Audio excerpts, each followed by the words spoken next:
Hai guys, selamat datang kembali di Republik Rupiah. Seperti yang sudah kami bagikan di video sebelumnya, untuk merayakan 100.000 subscribers Republik Rupiah, token Glory Chainlord siap untuk diperebutkan. 1.000 orang yang berhasil menyelesaikan langkah-langkah berikut dalam giveaway kami akan mendapatkan airdrop token ini gratis. Beberapa di antaranya termasuk subscribe ke channel YouTube Republik Rupiah dan YouTube Chainlords, gabung ke server Discord kami, follow kami di Twitter, dan juga ada banyak langkah-langkah lain yang bisa kalian dapatkan untuk mengumpulkan entry. Semua platform ini nantinya juga akan bermanfaat bagi kalian untuk tahu hal-hal yang sedang terjadi di alam kripto. Tunggu apa lagi guys? Link giveaway ada di deskripsi di bawah video ini. Kalian langsung klik itu dan kumpulkan entry kalian sebanyak-banyaknya untuk memenangkan giveaway token Glory ini. Pemegang token Glory akan langsung mendapatkan exposure terhadap dunia gaming, NFT, metaverse, dan berhak atas semua treasury yang berisi aset-aset berharga lainnya.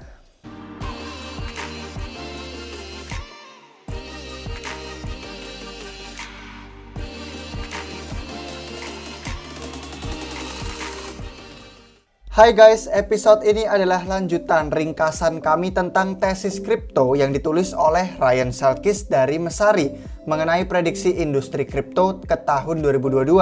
Ada 3 episode dan ini adalah bagian kedua. Di episode sebelumnya kami sudah bahas soal kepercayaan institusi, Web3, inflasi dan kasus penggunaan, serta memes we all gonna make it. Nah, di episode ini kita akan bahas soal prediksi dalam hal kejatuhan Tiongkok, medan tempur Amerika, sisi regulator, dan koalisi kripto. Jadi mari kita bahas ini semua sembari menutup tahun 2021 dan siap-siap menyambut tahun yang baru. Bagian pertama itu kejatuhan Tiongkok. Tiongkok atau China memang nggak akan pernah merangkul kripto. Udah kayak memes bagi kita-kita soal China yang melarang Bitcoin untuk ke-300 kalinya. Kebanyakan orang yang paham kripto dan sudah mengikuti pasar ini tahu bahwa tidak pernah ada kemungkinan China benar-benar akan merangkul protokol desentral dan keuangan desentral. Itu termasuk Bitcoin dan Ethereum. Mereka sedang membangun sistem mata uang digital dan sistem berbasis blockchain mereka sendiri dalam upaya untuk menggantikan dolar sebagai mata uang cadangan dunia. Selama bertahun-tahun, miners di Cina menyumbang lebih dari 70% hash rate Bitcoin. Kemudian Partai Komunis Cina jadi sangat kasar tahun lalu menerapkan larangan mining langsung tahun ini juga, yang mengarah pada pembalikan multi-miliar kekayaan bagi negara barat. Sejak tahun 2013, bayangan Cina di pasar Bitcoin telah tampak besar.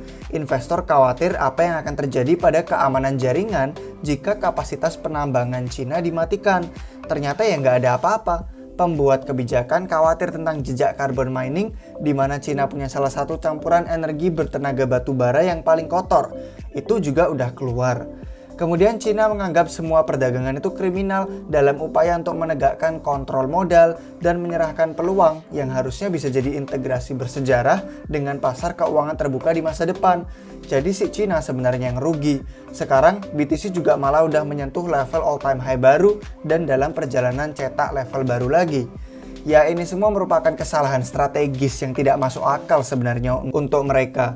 Sampai sulit untuk membayangkan Partai Komunis Cina itu gagal membatalkan larangan mining setidaknya, bahkan kalau mereka terus mengawasi perdagangan dan kontrol modal di tahun 2022. Sepertinya kebijakan ini sedang dipertimbangkan kembali karena alasan yang bagus. Jadi diperkirakan mining itu bisa kembali ke negeri tirai bambu pada pertengahan tahun depan. Terutama karena Partai Komunis Cina itu sadar bahwa mining proof of work dapat berfungsi sebagai stimulus untuk energi yang lebih bersih. Poin kedua adalah medan pertempuran Amerika. Jadi ada beberapa masalah struktural yang nyata di Amerika Serikat, terutama di Washington DC. Ada keraguan bahwa politisi Amerika memang cuma ambil keputusan tergesa-gesa karena 2 alasan. Alasan pertama, karena ada dampak nyata di tingkat negara bagian bahwa pergeseran sumber daya mining dari Sichuan dan China ke Texas misalnya, itu akan berdampak pada perekonomian negara bagian tersebut. Alasan kedua, ya semacam narasi pemersatu bahwa apapun yang dilakukan Cina, si Amerika Serikat harus melakukan hal sebaliknya. Jadi ya itu mungkin cuma reaksi dari para politisi di DC aja.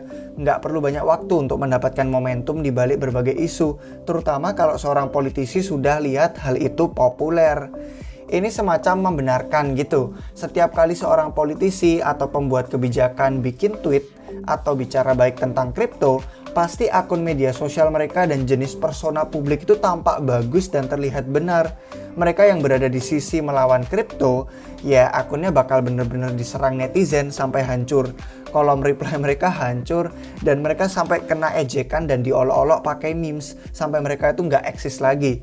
Mereka pada dasarnya ya kena hukuman dari netizen lah, pembela kripto yang paling keras. Mereka diserang oleh sinyal sosial para cyberpunk. Nah, itu menempatkan Amerika Serikat pada posisi yang baik karena Amerika Serikat jadi dapat menggambarkan ini sebagai suatu hal yang sepenuhnya berlawanan dan bertentangan dengan pendekatan Cina. Bukan hanya soal teknologi, tapi juga secara khusus untuk layanan keuangan dan mata uang cadangan. Lalu kalau dari sisi regulator sendiri, di Amerika Serikat, kripto tuh berada di bawah kekuasaan Dewan Pengawas Layanan Keuangan. Singkatan bahasa Inggrisnya itu FSOC, dan 10 anggota yang voting suara juga ada di dalamnya. Ada Fed, ada Departemen Keuangan, Komisi Perdagangan Komoditas dan Berjangka atau CFTC, ada CSEC, ada Kantor Pengawas Mata Uang atau OCC, ada Komisi Asuransi Deposit Federal FDIC, ada Biro Perlindungan Keuangan Konsumen CFPB, dan ada 2 entitas lain yang sebenarnya kurang relevan secara langsung dengan kripto. Jadi FSOC ini adalah produk sampingan dari Dodd-Frank yang bertanggung jawab untuk mengenali risiko dan ancaman yang muncul terhadap sistem keuangan. Artinya, FSOC dan 10 anggota yang tadi disebutkan itu punya otoritas hukum untuk mengatur respons kebijakan terhadap teknologi baru seperti kripto. Komite tersebut diketuai oleh Sekretaris Treasury dan bertujuan memastikan tidak ada titik buta dalam kerangka regulasi keuangan Amerika Serikat. Karena Amerika Serikat merupakan 38% dari pasar keuangan dunia, dampak FSOC ini secara efektif ya bisa bersifat global. Berikut latar belakang tentang posisi setiap regulator tentang kripto saat ini, biar ada gambaran untuk kalian tentang yang ada di depan itu apa. Si Fed. Nah, Jerome Powell dari Fed itu tidak terlalu memusuhi kripto, tapi mereka tetap pandang kripto negatif karena potensi risiko sistemik dan ancaman terhadap alat kebijakan mereka. Fed itu kelihatannya lebih cenderung punya pendapat kuat tentang stablecoin sih daripada cryptocurrency yang umum, sebagaimana mereka meluncurkan ruang lingkup desain awal untuk CBDC mereka. Si Jerome Powell sendiri bilang ke Kongres dia nggak akan coba untuk nge-ban kripto. Ya syukurlah dia mulai menjabat lagi. Yang kedua si Treasury. Stephen Mnuchin bukan sekutu kripto, tapi Janet Yellen itu lebih buruk dan punya kelompok rekan kerja yang lebih selaras bekerja dengan dia di FSOC. Dorongannya untuk ketentuan broker kripto selama pertempuran RUU infrastruktur yang sudah sering kami bahas di grup RR, itu minat yang jelas untuk meningkatkan penegakan pajak yang buruk. Dukungannya terhadap pajak kekayaan juga memungkinkan adanya pengungkapan IRS di masa depan nanti tentang kepemilikan kripto. Jadi ada risiko di sana. Lalu untuk yang berikutnya itu si SEC. Gary Gensler itu seorang agen politik yang ambisius dan sangat kompeten yang sudah nuntut lebih banyak otoritas untuk mengatur token kripto dan bursa yang memperdagangkannya. Dia bersandar pada citra sebagai seorang polisi yang siap bertugas istilahnya dan telah menganut regulasi melalui penegakan hukum. Dia bahkan memenangkan konsesi untuk bermain peran utama dalam regulasi stablecoin, meyakinkan kelompok kerja administrasi bahwa aset ini setara dengan dana yang bernilai stabil. Berikutnya si FTC. Nah, di sini kita telah kehilangan sang ayah kripto Chris Giancarlo yang menyetujui futures BTC, lalu Heath Tabet yang menyetujui futures ETH, lalu Brian Quintenz yang sampai sekarang pergi ke lobby kripto Andreessen Horowitz. Ketua baru si FTC, Rustin Behnam, ini berada di tim lamanya si Gensler. Jadi nggak ada komisaris saat ini yang sebenarnya ramah kripto dan mereka santai dalam mengisi kursi kosongnya. Mungkin akan ada tindakan penegakan DeFi segera. Berikutnya OCC. Mantan ketua Brian Brooks itu mengeluarkan surat interpretatif yang mengklarifikasi cara stablecoin yang dipatok dolar Amerika Serikat yang terregulasi untuk dapat menyimpan deposit mereka agar dijaga dan disimpan bank, dan cara bank dapat menyimpan aset kripto tersebut. Pelaksana pengawas keuangan saat ini, si Michael Hsu, itu ingin mengakhiri pengaturan itu. Ketua OCC berikutnya mungkin seorang komunis yang beneran, dan kita tahu Departemen Keuangan sedang mendorong regulasi penerbit stablecoin sebagai bank. Entitas berikutnya ada CFPB, Biro Perlindungan Keuangan Konsumen, yang tadinya adalah bayi Elizabeth Warren. Warren ini benci kripto dan ingin CFPB menindak penyalahgunaan kripto. Ketua CFPB yang baru, Rohit Chopra, menyebut stablecoin secara khusus sebagai area pengawasan utama untuk timnya. Yang terakhir ada FDIC. Si ketua, Jelena McWilliams, memberitahu audiens Money 2020, kita harus menyadari bahwa nilai-nilai, budaya, dan pengaruh Amerika menghadapi persaingan yang semakin meningkat dari luar negeri, termasuk dari sistem regulator yang berfokus promosi inovasi teknologi dan mengambil alih kepemimpinan dari Amerika Serikat. Jadi yang dia bilang ini bagus, sayangnya peran FDIC dalam kripto itu kecil dibandingkan dengan entitas lain. Meskipun begitu, Ryan Selkis dari Messari ini menyertakan Jelena karena menunjukkan bahwa tidak semua regulator itu sebenarnya buruk. Jadi ya kalau disimpulkan, cukup untuk dikatakan bahwa koalisi kripto di Washington DC itu tengah menyelesaikan pekerjaannya untuk tahun depan 2022. Nah, pada akhirnya kalau ngomongin soal koalisi kripto, pada dasarnya ada 5 pemain kebijakan kripto utama di DC saat ini. Mereka sebagian besar didukung oleh perusahaan dengan keterlibatan yang terbatas di luar dukungan yang dapat diberikan Twitter kripto selama pertempuran besar, misalnya kayak rancangan undang-undang infrastruktur kemarin. Meskipun gak ada yang sempurna, mereka semua sudah berusaha jauh melebihi kemampuan mereka tahun ini dan sekarang menjadi lebih kuat secara signifikan.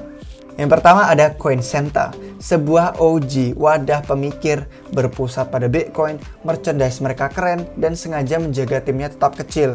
Sisi ini yang berfokus pada pendidikan dan advokasi daripada melobi perusahaan, dan mereka cenderung berfokus pada gambaran besar masalah konstitusi Amerika Serikat, baik itu hak privasi, kode berpidato, dan kenapa kripto itu penting dan harus diperlakukan dengan adil.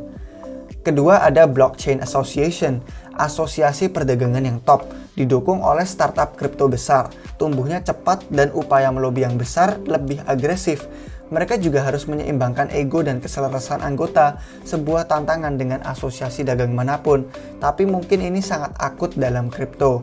Nah, Messari adalah salah satu anggotanya. Binance US juga jadi salah satu anggota asosiasi ini, tapi membuat si Coinbase malah akhirnya membelot. Tetap saja, Blockchain Association ini adalah yang terbaik dan mereka jadi makin kuat di musim gugur ini. Selanjutnya ada Crypto Council for Innovation, asosiasi perdagangan baru dipelopori oleh VC Paradigm, pendukung elit, tapi infrastrukturnya sedikit. Mereka punya banyak modal, tapi ada banyak hal yang harus dilakukan dan tidak banyak waktu untuk mengerjakannya. Yang berarti CCI ini mungkin akan lebih berpengaruh sebagai anggota koordinator daripada sebagai organisasi beneran di siklus ini, sampai mereka memiliki tim yang nyata setidaknya. Lalu tim kebijakan Andreessen Horowitz, jumlah karyawan yang besar dan bakat penasihat yang top, sumber daya keuangan sangat besar, para pendirinya dan mitra umum yang berpengaruh, mewakili portofolio yang luas. Pendekatan mereka itu cepat dan mendorong agenda. Terdengar jahat, tapi ya memang perlu untuk mengingat ancaman yang akan segera kita hadapi. Jadi mereka mengusulkan titik awal yang sangat baik untuk kebijakan Web3. Tidak jelas apakah mereka dianggap serius di DC atau mereka dipandang lebih seperti hal yang baru di pesisir barat. Tapi intinya, kesuksesan mereka bisa dibilang yang paling kritis dari mengingat kemampuannya untuk dapat bergerak cepat. Dan terakhir ada The Chamber of Digital Commerce. Ryan Selkis suka The Chamber ini. Messari telah mendukung mereka di masa lalu. Mereka adalah salah satu kelompok advokasi tertua di DC. Mereka punya banyak kelompok kerja yang hebat dan mempublikasikan riset yang bagus. Kita nggak tahu rahasia semua di dalamnya, tapi ada kesenjangan antara Chamber dan kelompok kebijakan lain yang tadi kami sebutkan. Tapi ada juga kok guys, grup-grup lain yang layak dipantau juga, termasuk DeFi Education Fund dan Fight for the Future. Ada alat-alat juga yang terus bermunculan untuk membantu keterlibatan kebijakan, kayak Connect to Congress, dan kita juga butuh pendukung yang mengakar, organisasi anggota individu untuk melibatkan komunitas dan memastikan suara populis kripto terwakili dengan baik. Ya sebenarnya kalau kalian banyak yang bingung, tidak perlu khawatir karena memang banyak dari nama barusan seputar politik Amerika Serikat. Tapi sekiranya kita setidaknya tahulah sedikit-sedikit untuk belajar mengerti soal posisi negara adidaya yang ada saat ini dalam perspektif mereka tentang kripto. Kiranya sekian untuk hari ini.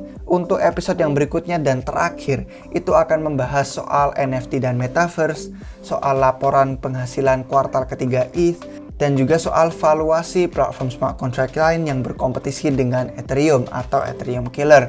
Jadi silakan kalian nantikan itu untuk prediksi tahun 2022 yang episode ketiga atau yang terakhir.